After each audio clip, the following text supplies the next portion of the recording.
In today's video, we will talk about 4 young princesses born with the highest title in Imperial Russia at the end of the 19th century.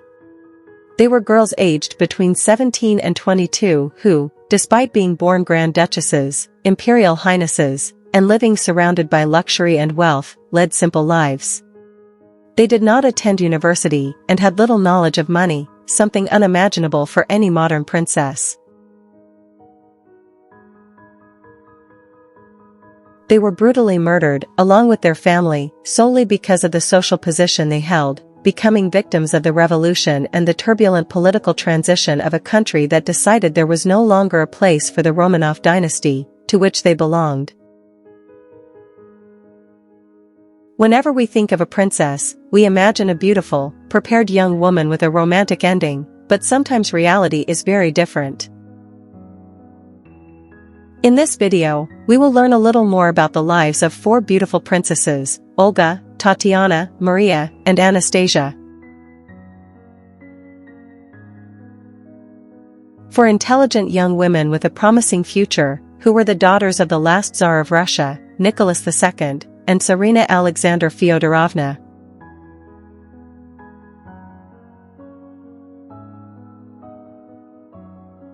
When Nicholas II, heir to the throne of all the Russias, and the German princess Alexey of Hesse-Darmstadt met, they fell hopelessly in love with each other. Despite all the setbacks, a revolution, and the difficulties they faced, they remained together until the end.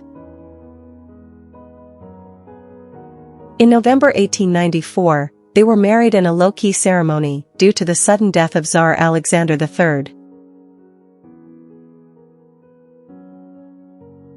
At that time, the Russian people were very superstitious and believed that celebrating a wedding just weeks after a funeral could bring nothing good. Furthermore, the princess was German, which many saw as a bad omen. The bride received the title of Empress of all the Russias, changing her name to Alexandra Fyodorovna Romanov, and her main duty was to give birth to a male heir to ensure the continuation of the Romanov dynasty. However, the consecutive births of 4 daughters were a bitter public disappointment that Alexandra had to endure, growing stronger with each daughter she brought into the world. The 4 girls, Olga, Tatiana, Maria, and Anastasia, were strictly educated and raised under a rigorous regime imposed by their mother.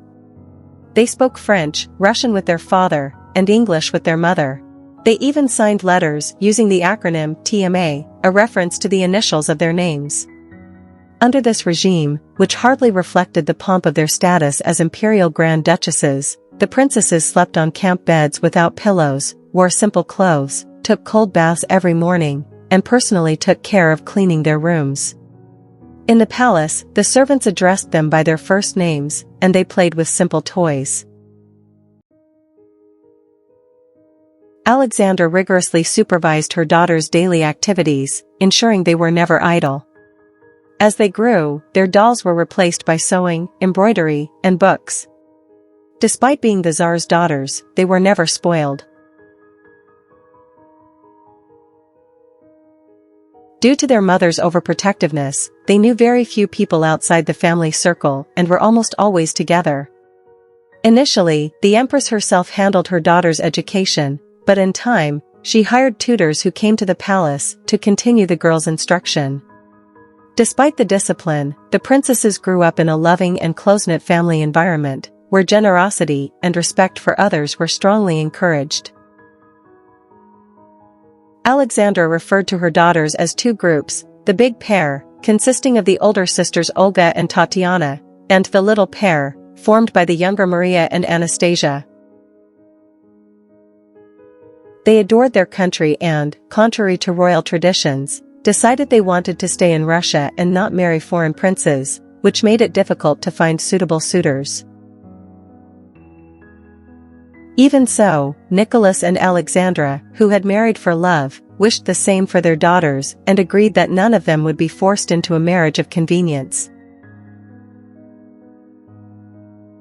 On some occasions, the princesses were seen riding in carriages through St. Petersburg or attending official engagements abroad, which became increasingly rare. The public saw them as intelligent, kind, and obedient young girls, charming everyone who had the privilege of meeting them.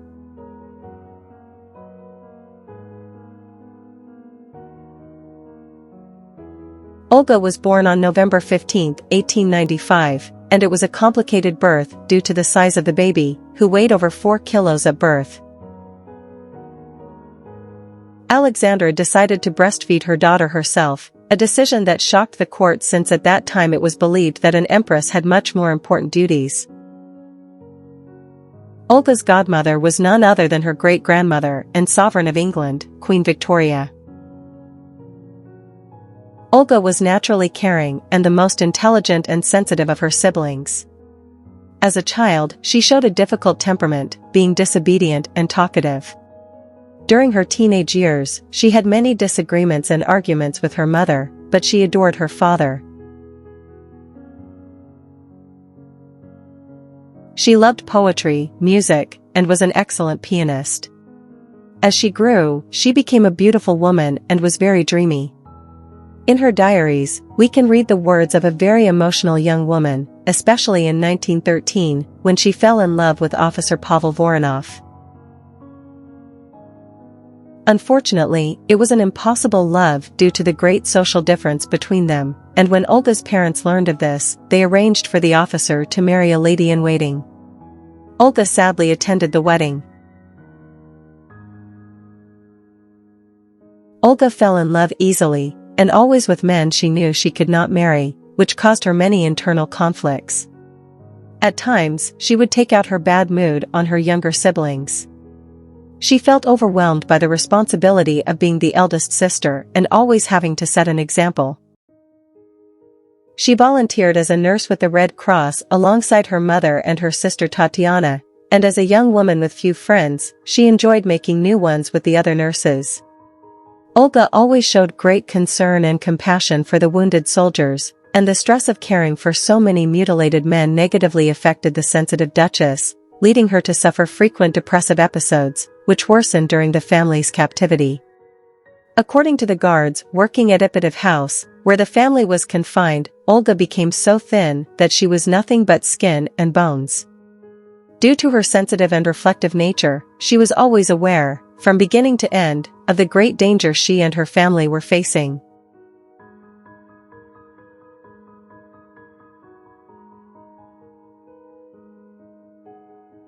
Tatiana was born on June 10, 1897, and was, without a doubt, her mother's favorite, being the polar opposite of Olga. She was the most energetic and organized of the three sisters, and for this reason, her siblings nicknamed her the governess. She was very disciplined and obedient, enjoyed sewing, embroidery, designing clothes, creating perfumes, and also played the piano. She loved reading fashion magazines. People said she was the most beautiful of all the sisters, tall, slender, gentle, and refined, with a striking gaze. She had great self-confidence, inheriting the elegance of her paternal grandmother, and was, without a doubt, the most coveted candidate in the royal marriage market. However, despite her physical beauty, charm, and poise, Tatiana was known as the least sociable of the sisters. Tatiana was very close to her sister Olga, and the two worked together as nurses during World War I. Tatiana showed great skill in caring for the wounded, and it was during this time that she met Dmitry Malima, an Imperial Army soldier, with whom she fell in love. He gave her a French bulldog as a gift, which Tatiana named Ortino.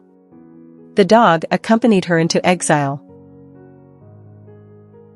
When Dmitry learned of Tatiana's death, he threw himself into battle, dying in combat.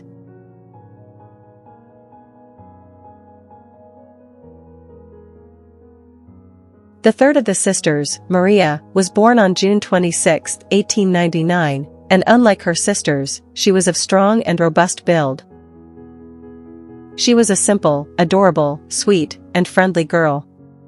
Everyone spoke of her large blue eyes, and she was affectionately called Mashka. She was the favorite of the palace servants. At times, Maria was very naive, and her generous and trusting nature made her vulnerable. She loved children, and her greatest dream was to marry and have many children. The family sometimes laughed at her exaggerated romanticism, and she ended up suffering a lot at the hands of her siblings, especially her younger sister, Anastasia, who often got Maria into trouble. Anastasia always convinced Maria to participate in her pranks, such as dancing loudly in their room while their mother was receiving guests downstairs. When World War I began, Maria was 15 years old, which prevented her from working as a Red Cross nurse like her mother and older sisters. However, she always wanted to help, visiting and offering words of comfort to the sick.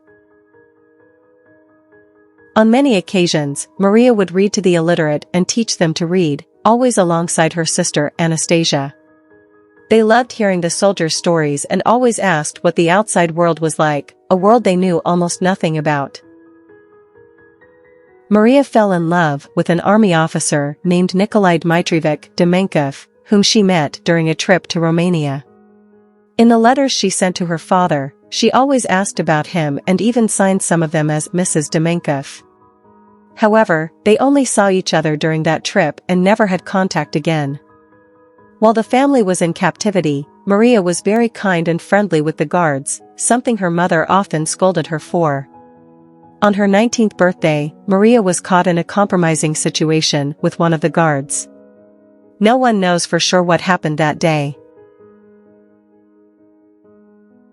Due to her nature, Maria never lost hope and always believed, until the very end, that she would be saved along with her family and that she would start a new life, fulfilling her great dream of marrying and having children.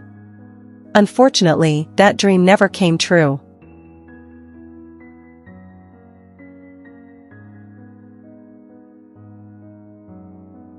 She was born on June 18, 1901, and her birth was inevitably announced with profound sadness and disappointment, as it was yet another girl.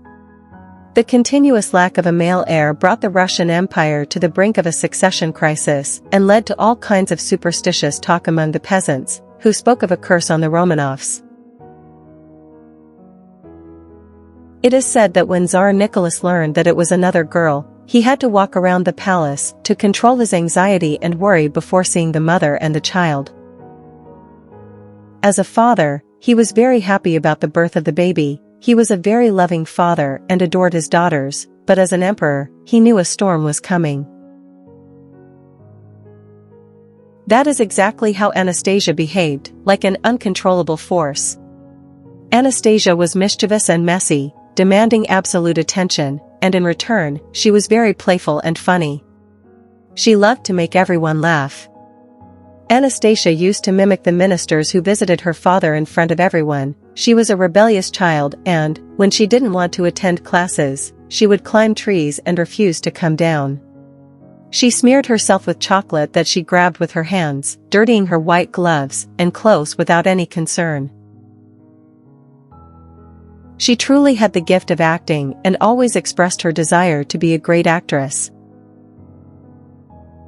With a captivating, overwhelming, and cheerful personality, she was able to distract and entertain the family during the most difficult moments they faced during their captivity, performing plays, imitations, and clowning around, bringing a little joy to the extreme situation they found themselves in.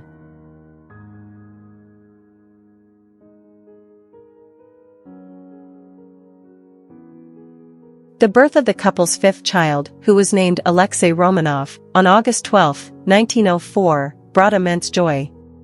Finally, Alexander fulfilled her role by providing an heir, securing the succession for the Romanov dynasty. There was nothing left to fear, the succession was assured, and the sense of relief and joy that filled the court was palpable. But unfortunately, the joy and relief lasted very little and gave way to constant worry and anxiety since the boy was born with hemophilia, a disease that was transmitted through the maternal gene. This further conditioned the lives of his sisters to a secondary role, as the health and well-being of the heir to the empire became an absolute priority. Immediately, the four sisters dedicated themselves to caring for and protecting their little brother. As a simple fall, insignificant for any other boy, could be fatal. Instead of enjoying their youth, discovering the world, and making friends with kids their own age, the sisters fell into the background. To make matters worse, a sinister and mysterious character entered the scene, Grigory Rasputin, who became part of their daily lives and influenced them greatly. They had a true adoration for him and called him our friend. In 1914, all future plans for the princesses were paralyzed. The war finally forced them out of their gilded cage, and they all began to participate in campaigns, events, and charity works to help as much as possible during the difficult times of war. During their short lives, the Romanov sisters were always very united and supported each other. After the revolution, the only thing they desired was to stay together, anywhere in Russia or exiled in another country. This is the last photograph of the sisters together. They had to shave their heads as a hygiene measure of the time after a measles epidemic. In 1917, Tsar Nicholas abdicated the imperial throne and renounced the dynastic rights of his son, Alexey. 8 months later, the Bolsheviks seized power and imprisoned the imperial family. The Romanov family had a strong sense of unity, love, and respect among them. They loved being together. During the time they were prisoners, between 1917 and 1918, this strong bond helped and comforted them. These were very difficult times, and the family was exposed to all kinds of deprivation and humiliation. On the morning of July 17, 1918, in the house known as the Special Purpose House, Tsar Nicholas II, Alexandra, their 5 children, the family doctor, and 3 servants were executed in the basement of the house. Due to the small enclosed space for the execution of so many people, there was intense gunfire that created thick smoke, generating a lot of confusion and terror. The executioners took up to half an hour to finish the job. The last to die were the Grand Duchesses, as during captivity, they began hiding jewels inside their corsets, which ended up serving as a barrier against the bullets. Some had to be killed with stabs.